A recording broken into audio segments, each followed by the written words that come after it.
नमस्कार। चेतौर दर्शन में आज पुनः आपका समाचारों में सभी का स्वागत है। केंद्र में आखिरकार किसकी बनेगी नई सरकार, इसको लेकर मतगणना पूरे देश में आरंभ हो चुकी है।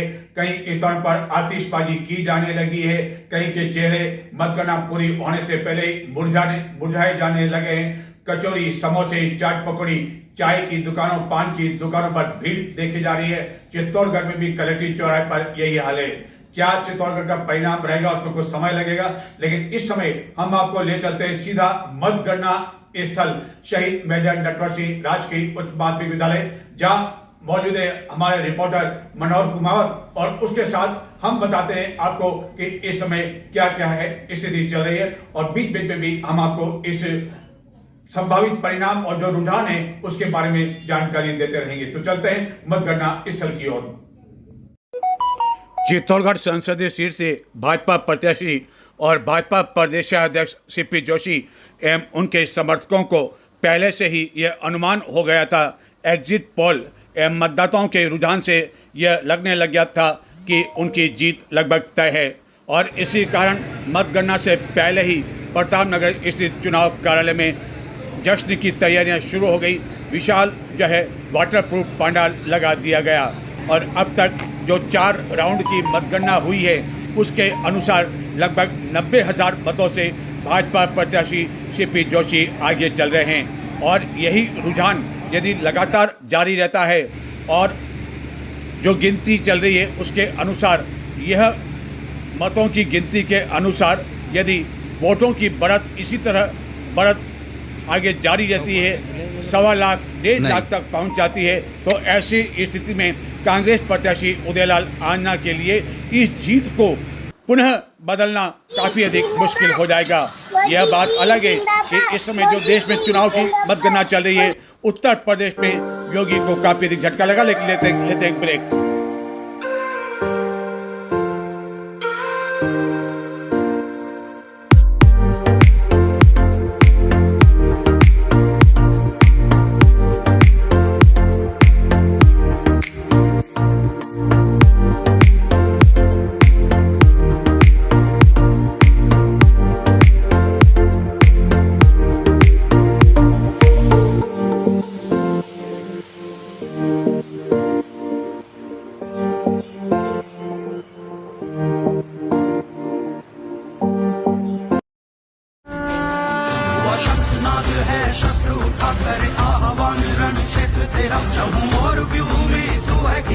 पहले राउंड की मतगणना से ही भाजपा प्रत्याशी सीपी जोशी आगे होने लगे थे। उसके बाद दूसरे तीसरे ये पहले राउंड की मतगणना का लेखा जोखा है।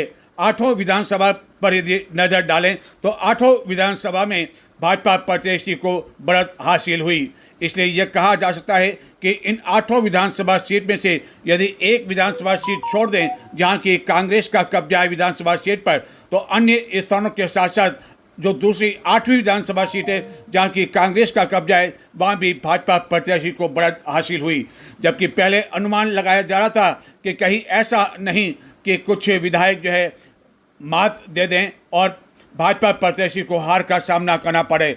लेकिन दूसरे राउंड पर यदि नज़र डाली जाए तो इन विधानसभा में भी भाजपा प्रत्याशी को बढ़त हासिल हुई।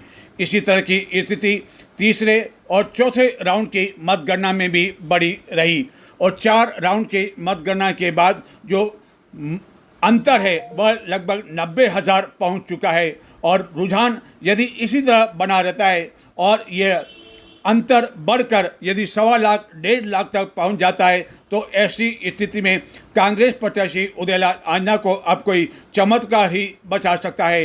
हालांकि ऐसे चमत्कार बहुत ही कम देखने को मिलते हैं, लेकिन इस बीच हम दर्शकों को यह भी बता दें कि अमेठी में भाजपा की दिग्गज नेता स्मृति ईरानी पीछे चल रही है एवं अन्य कई दिग्गज भी आगे पीछे चल रहे हैं। लेकिन उत्तर प्रदेश जहाँ की मुख्यमंत्री योगीनाथ आदित्य का जादू चला करता था, वहाँ इस समय सपा जो है काफ़ी टक्कर दिए हुए है। यह चौथे राउंड की मतगणना का लेखा जोखा।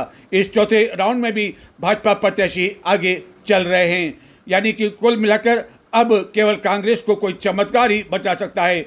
वह चमत्कार जो कि विधानसभा चुनाव में देखा, जबकि बेगू विधानसभा सीट से भाजपा प्रत्याशी सुरेश धाकड़ लगातार आगे चल रहे थे। पिछले चुनाव की बात कर रहे हैं हम, 2023 नहीं बल्कि उससे पहले की चुनाव की बात कर रहे हैं। और अंतिम 2-3 मतों की जो राउंड की मतगणना हुई थी उसमें कांग्रेस प्रत्याशी राजेंद्र सिंह विदुड़ी आगे हो गए थे। हालांकि वह विधानसभा चुनाव की बात थी, उसमें मत काफ़ी कम होते हैं, लेकिन लोकसभा चुनाव में काफ़ी अधिक मत होते हैं। हालांकि 12 लाख से अधिक मतदाताओं ने अपने मताधिकार का उपयोग किया, लेकिन 4 राउंड की मतगणना के बाद अब लगता है कि भाजपा प्रदेश अध्यक्ष सीपी जोशी हैट्रिक बनाने की ओर अग्रसर हो रहे हैं। और ये चित्तौड़गढ़ संसदीय सीट पर भी एक रिकॉर्ड होगा, क्योंकि कोई भी प्रत्याशी अब तक लगातार 3 बार चुनाव जीत नहीं सका है। न तो शायद अब कोई दुआ काम आएगी और न ही कोई चमत्कार काम आएगा। हालांकि कांग्रेस प्रत्याशी उदयलाल आंजना को उम्मीद थी कि ग्रामीण क्षेत्रों में जिस तरह वोटिंग हुई उसे कांग्रेस को इसका लाभ मिल सकता है, लेकिन ऐसा नहीं हुआ। चाहे हिंदुत्व के आधार पर भाजपा ये सीट जीतने जा रही हो या मोदी के चेहरे के आधार पर जीतने जा रही हो, लेकिन यह कहा जा सकता है कि चाहे चित्तौड़गढ़ के विधायक निर्दलीय के रूप में चुनाव जीते चंद्रभान सिंह आक्या हो या भाजपा के अन्य विधायकों हो, उन्होंने इस चुनाव में भाजपा प्रत्याशी के समर्थन में चुनाव प्रचार में किसी तरह की कोई कमी नहीं रखी। यदि ऐसा होता तो शायद इतनी बढ़त हासिल नहीं होती और पहले राउंड से ही यह बढ़त भाजपा प्रत्याशी को नहीं मिलती। अब कलेक्ट्रेट चौराहे पर धीरे धीरे लोग पहुंचने लगे हैं, जश्न की शुरुआत हो चुकी है। और यदि हम 2019 की बात करें तो मोदी सुनामी में भाजपा प्रत्याशी ने इतिहास रचा था और एक बार पुनः वह इतिहास रचने की ओर अग्रसर होते जा रहे हैं। मतगणना प्रारंभ होने से पहले भाजपा प्रत्याशी सांवलिया जी पहुंचे और उन्होंने सांवलिया जी के दर्शन किए, मंदिर के पुजारी से आशीर्वाद लिया, दंडवत प्रणाम किया और पुजारी ने भी उन्हें आशीर्वाद प्रदान किया कि जीत आखिरकार उनकी ही होने जा रही है। और आखिरकार चित्तौड़गढ़ संसदीय सीट से भाजपा प्रत्याशी सीपी जोशी अब तेजी से जीत की ओर अग्रसर हो रहे हैं। अब देखना है कि इस जीत के बाद उन्हें क्या भाजपा प्रदेश अध्यक्ष की कुर्सी छोड़नी पड़ती है या नहीं, क्योंकि राजस्थान की सभी 25 सीटें भाजपा की झोली में नहीं जा रही है। जो रुझान राजस्थान के सामने आ रहे हैं उसको देखकर लगता है कि कांग्रेस जो है 5 से 7 सीटें हासिल कर सकती है, यानी कि 25 सीटों का जो सपना था वह भाजपा का अधूरा रह गया। लेकिन चित्तौड़गढ़ संसदीय सीट से 4 राउंड की मतगणना पूरी हो चुकी है। 5वें राउंड की मतगणना का परिणाम भी बहुत ही जल्दी सामने आने लगा है और जो रुझान है उसके अनुसार ऐसा लगता है कि 5वें राउंड की मतगणना में भी भाजपा प्रत्याशी सीपी जोशी को ही बढ़त हासिल होगी। इस समय चित्तौड़गढ़ विधायक के कार्यालय पर भी कई कार्यकर्ता मौजूद हैं, जहाँ की विशाल LED लगाई गई है और वह विभिन्न स्थानों पर जो आ रहे हैं चुनाव परिणाम उसके पर टकटकी निगाहों से देख रहे हैं। यह भी तय हो गया है कि ND की सरकार पुनः सरकार बनाने जा रही है। निर्धारित जो बहुमत है 270 उसका आंकड़ा पार हो गया है, लेकिन इंडिया गठबंधन को अपने आशा के अनुरूप जो है अधिक सीटें मिलती हुई दिखाई दे रही है। इस चुनाव को लेकर कई ने दावा किया था कि 400 सीटें हासिल होगी NDA को, लेकिन ऐसा हुआ नहीं। अगर उनको चाहिए 400 पार, तो मैं कहती हूँ ये किन्नर महामंडलेश्वर अर्धनारेश्वर का स्वरूप, ब्रह्म अल्लाह का स्वरूप और श्रीखंडी, जो श्रीखंडी महाभारत में गंगा पुत्र के ऑपोजिट खड़ी थी, उनकी मृत्यु का कारण बनी थी, मगर ये कलयुग की श्रीखंडी उनके लिए सौभाग्य का कारण बनेगी, आशीर्वाद का कारण बनेगी। बस मैं तो इंतजार कर रही हूँ कि कब हमें हमारा स्थान हमें दें। मैं स्वयं पूरे बनारस के बीच में आके राज तिलक करके जाऊंगी और 400 पार नहीं हुआ तो मैं अपना आत्मदह कर लूंगी, वहीं पर ही 400 पार होके रहेंगे। खाली हमारी एक बात का मान और सम्मान रख ले।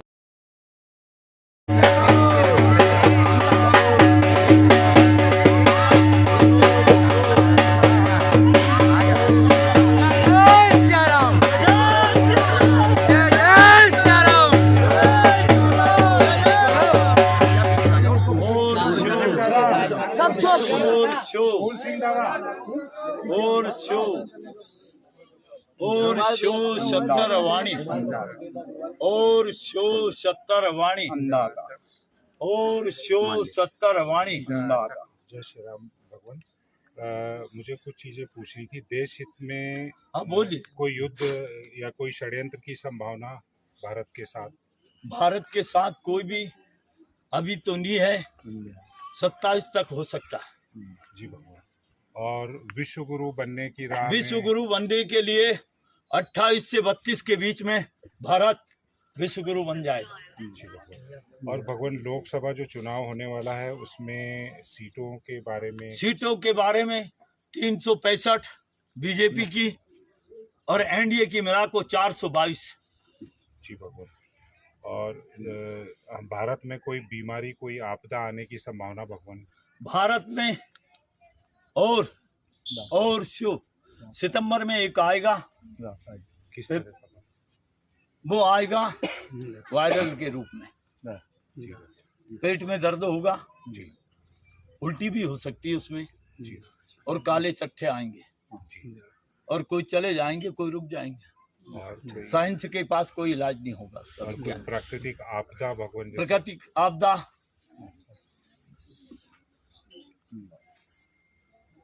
प्राकृतिक आपदा जनवरी में आएगा,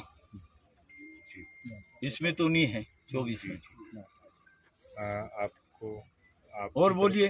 आपकी तरफ से अगर आपकी तरफ से कोई मतलब हम लोगों के लिए हम लोगों के लिए कुछ करने का या कुछ कोई करने चेतावनी का हो? कोई चेतावनी नहीं। मैं जब तक साथ हूँ आपका कोई बाल बांका नहीं कर सकता। जी पूरे भारत में पूरा भारत एक बार पूर्ण भारत भी बनेगा, और जल्दी से जल्दी पूर्ण भारत बनेगा, विश्व गुरु कहलाएगा और विश्व का विजेता हमेशा रहेगा। भगवान कोई युद्ध की संभावना? युद्ध भारत की के संभावना है, जी। वो दूसरे देशों में होगा। एक तरफ 45, एक तरफ 37। एक तरफ 45 और एक तरफ 37, उनमें युद्ध होगा। कुछ देश मिट जाएंगे, कुछ देश बच जाएंगे। ये विश्व युद्ध नहीं होगा, जी भगवान। हाँ, उसको रोक रखूंगा मैं। जी और भारत पे कोई आंच नहीं आएगा 2050 तक। ज्यादा लंबे तो नहीं बताऊं, सिर्फ 50 तक कोई आंच, विश्व की कोई भी हस्ती भारत से नहीं टकरा सकती। और वो मूल मन्यान बस 24 में आई तो जाए, फिर आप देखिए क्या क्या होता है। जी। और फसलों के बारे में आपको जो पूछना हो हाँ बोलिए। हीरा परमात्मा हीरा का भाव रहेगा 2,500 से 7,500। और बोलिए जल्दी। चना चने का भाव रहेगा 3,000 से 11,000। लहसुन लहसुन 8,000 से 28,000। प्याज प्याज 1,500 से 3,500। मूंग 7,000 से 21,000 तक। कई पैदा करेंगे हम अब। और बोलो। कांग्रेस प्रत्याशी उदयलाल आन्ना जिस तरह हार की और अग्रसर दिखाई दे रहे हैं, उसको लेकर कांग्रेस को मंथन करना होगा कि आखिरकार हार के क्या कारण रहे। हालांकि अभी परिणाम आना शेष है, लेकिन जो रुझान है उसके अनुसार लगता नहीं है कि अब कोई चमत्कार या दुआ कांग्रेस प्रत्याशी को यह जीत दिला सकते। यदि ऐसा होता है तो यह अपने आप में चौंकाने वाली खबर होगी। हालांकि इस तरह की चौंकाने वाली खबरें कम से कम इस तरह के लोकसभा चुनाव के 4 राउंड की मतगणना के बाद 80-90 हजार मतों की बढ़त के बाद बहुत ही कम देखने को मिलता है।